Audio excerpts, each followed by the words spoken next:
रायपुर की रहने वाली अदिति शर्मा ने फेमिना मिस इंडिया छत्तीसगढ़ 2023 का खिताब जीत लिया है।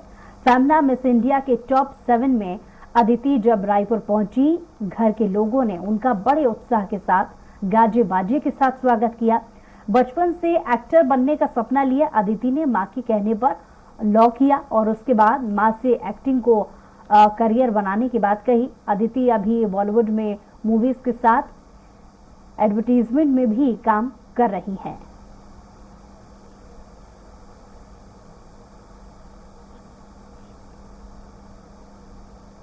मिस इंडिया में छत्तीसगढ़ को रिप्रेजेंट करने के बाद अदिति शर्मा इस वक्त वापस रायपुर अपने घर पहुंच चुकी हैं। बहुत ही हर्षोल्लास के साथ परिवारजनों ने इनका स्वागत किया है। कैसे रहा ये सफर और कैसे देखती हैं वो इस उपलब्धि को? स्टेट में आगे कैसे क्या इसके लिए आगे उम्मीदें हैं, उस पर चर्चा करते हैं। अदिति, इस वक्त आप लौट चुकी हैं, आपका ये सफर कैसा रहा? तो मेरा सफ़र, जब मैंने ये जर्नी में एंटर किया था तब मैं एक अलग लड़की थी। कॉन्फिडेंस था, बट ऐसा लग रहा है कि 40 दिन की ये ट्रेनिंग और ये पूरे एक जर्नी के बाद मैं एक अलग इंसान बन के बाहर आई हूँ। ज़्यादा कॉन्फिडेंस, ज़्यादा ग्रेस, ज़्यादा पॉइज, ज़्यादा काइंडनेस और हर एक चीज़, क्योंकि हम लोगों को जिस तरीके से ट्रेनिंग दी गई और जैसे रखा गया, हमें बताया गया कि how important it is to represent your state और योर कंट्री। एंड उसके बाद ऐसा लगा कि लाइफ में बहुत कुछ चीज़ें करनी है। एंड ऐसा नहीं था कि जीतना नहीं जीतना ज़्यादा मैटर करता है। ये जो पूरी जर्नी थी 40 दिन की, यही इतनी अच्छी थी। हम 30 लड़कियों ने इतनी मस्ती की और हम सब ने एक दूसरे को कुछ ना कुछ सिखाया। तो I think all in all it was a wonderful experience. Aditi, आप टॉप 7 में रही हैं, एक अलग स्ट्रीम से बिलोंग करती हैं, लॉ किया आपने ग्रेजुएशन में, उसके बाद टॉप 7 में मॉडलिंग का ख्याल कैसे आया और कैसे लगा कि आपको इस फील्ड में जाना चाहिए? तो एक्चुअली हर दूसरी लड़की की तरह बचपन से ही मैं मिरर में देख के एक्टिंग करती थी। मुझे बहुत शौक था। मुझे हमेशा से ही ड्रामा क्वीन और ये सब बोला जाता था। एनुअल फंक्शंस में डांस करना और फोटोज़ खिंचाना, हर एक चीज़ मैंने बहुत बहुत की है, बट कभी ये नहीं सोचा था कि एक्चुअली कर लूँगी। तो जब मैं अपने 3rd ईयर में थी लॉ में, उस वक्त मुझे एक मॉडलिंग एजेंसी से ऑफ़र आया था। तब मैंने सोचा कि शायद कुछ किया जा सकता है। फाइनली अपने 4th ईयर में मैंने एक मॉडलिंग एजेंसी ज्वाइन की। क्योंकि मैं लॉ कर रही थी तो मैं फुल टाइम नहीं कर सकती थी, बट उस वक्त लॉकडाउन हो गया था, तो मैं घर से ही जो भी ऑडिशंस होते थे या शूट्स होते थे तो मैं घर से कर लेती थी। उसके बाद फाइनली 2021 में मेरा लॉ कंप्लीट हुआ। मैंने अपनी मम्मी को बोला कि मैंने 5 साल एक वो चीज़ की है जो आप चाहती थी, अब मैं वो करना चाहती हूँ जो मैं चाहती हूँ। तो मम्मी ने बोला कि मुझे पूरा भरोसा है, मैंने तुम्हें इतने संस्कार दिए कि तुम्हें सही और गलत का पता है।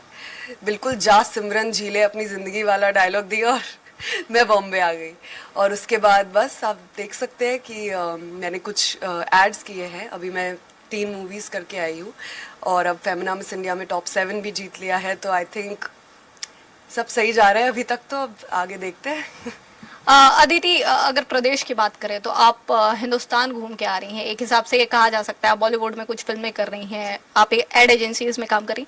प्रदेश में अगर हम स्थितियों को देखें सिने जगत की, तो क्या लगता है अगर आपको मौका मिले आप यहाँ काम करेंगी? जी बिल्कुल काम करूँगी। मैं ये सोच के चलती हूँ कि किसी भी काम को मना नहीं करते। कोई भी काम छोटा या बड़ा नहीं होता। अगर वो मेरे प्रोफाइल के लिए या मुझे अगर उससे कुछ सीखने को मिलेगा तो मैं वो काम बिल्कुल करूँगी, बिल्कुल। यहाँ जो भी सिनेमा की स्थिति है उसको आप कैसे देखती हैं? देखिए, ऐसा है कि आजकल रीजनल फिल्म्स बहुत ज़्यादा चल रही है। जैसे हम साउथ इंडस्ट्री को भी देख रहे हैं, उन्होंने देखा जाए तो एक तरीके से टेक ओवर ही कर लिया है। तो आई थिंक छत्तीसगढ़ भी कुछ दूर नहीं है, बस थोड़ी सी मेहनत है, कुछ अच्छे टैलेंट्स को लेना है फिल्मों में और बस बस हम टेक ओवर कर देंगे, क्योंकि छत्तीसगढ़िया सबले बढ़िया।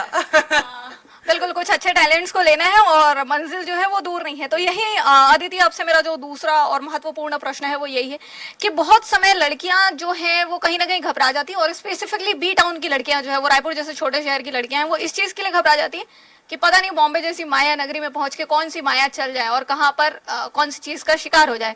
तो ऐसी स्थिति में आपकी माइंड टेंडेंसी क्या थी और उस मेहनत के बारे में हम थोड़ा सा जानना चाहेंगे। तो ऑफ कोर्स डरी तो मैं भी थी, बट मुझे ऐसा लगता है कि जिस काम में डर नहीं है, जिस काम में रिस्क नहीं है, वो काम किस काम का, एक ही जिंदगी है। एंड अगर आप रिस्क नहीं लेंगे, अगर आप अपने कंफर्ट जोन में रहेंगे, तो आप वो सपनों को पूरा ही नहीं कर सकते। वो फर्स्ट स्टेप आपको लेना पड़ेगा, चाहे आपको जितना भी डर लगे। आप बस सही काम करते जाइए, सही रास्ते में चलते जाइए, और बस मंजिल फिर दूर नहीं है।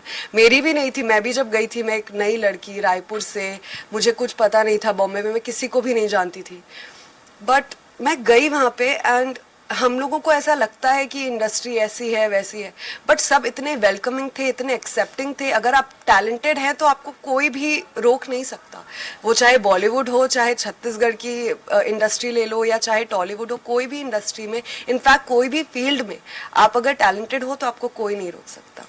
अदिति, एक आखिरी प्रश्न आपसे चलते चलते, इसके बाद क्या, और आज की जो लड़कियां हैं जो जाना चाह रही हैं, आपके लिए हो सकता है सफर थोड़ा वेलकमिंग हो, इजी हो, लेकिन वो लड़कियां जो अब एंटर करना चाहती है, उनके लिए आप क्या कहेंगी? मैं तो बस इतना कहूँगी कि मेरा इस प्लेटफॉर्म में आने का one of the main reasons यही था कि मैं उन स्मॉल टाउन लड़कियों को, जैसे हम जैसे शहरों से जो आती हैं, उनको मैं ये एक इंस्पिरेशन बनना चाहती हूँ कि मुझे देख के आप लोग भी आइए। क्योंकि अगर आप लोगों को लगता है कि मेरे लिए सिर्फ वेलकमिंग था, आप आके ट्राई तो करिए। क्योंकि हम लोगों को यहाँ इन शहरों में रह के ऐसा लगता है कि पढ़ाई ही कर लेते हैं या कुछ और कर लेते हैं, ये सब तो जो ग्लैमर की दुनिया है ये ख़राब है। बट मैं इसके लिए ही इस प्लेटफॉर्म में आई हुई, बताने के लिए कि ये ग्लैमर की दुनिया ख़राब नहीं है। आप अगर सही रास्ते पे चलते रहेंगे, आपको अपने सही और गलत का पता होगा, तो आप सब कुछ जीत सकते हैं। और मैं इसके लिए ही इंस्पिरेशन बनना चाहती हूँ, और सारी लड़कियां जो मुझे देख रही हैं उनको बताना चाहती हूँ कि अगर आपको बॉलीवुड में आना है, मिस इंडिया में जाना है, या कोई भी ऐसी चीज़ करनी है जो आपको लगता है कि डिफ़िकल्ट है, तो ये वो वर्थ इट है। और आपको तभी ये लगेगा कि हाँ, मैंने लाइफ में कुछ किया है, क्योंकि उसमें मुश्किल आई। तो बिल्कुल, अगर मुश्किल है तो बिल्कुल करना चाहिए, उसी में मजा है, और उसी चीज को करने का जो एक रिजल्ट के बाद हम कहते हैं ना, एक आनंद उसी चीज में आता है। तो अभी तक हमारे साथ ही अदिति शर्मा फेमिना मिस इंडिया में टॉप 7 में रही हैं, छत्तीसगढ़ को इन्होंने रिप्रेजेंट किया है। तो अभी हमने उनसे जाना उनके पूरे सफर के बारे में। कैमरा पर्सन गोपेन के साथ स्वाति कौशिक, स्वराज एक्सप्रेस के लिए रायपुर से।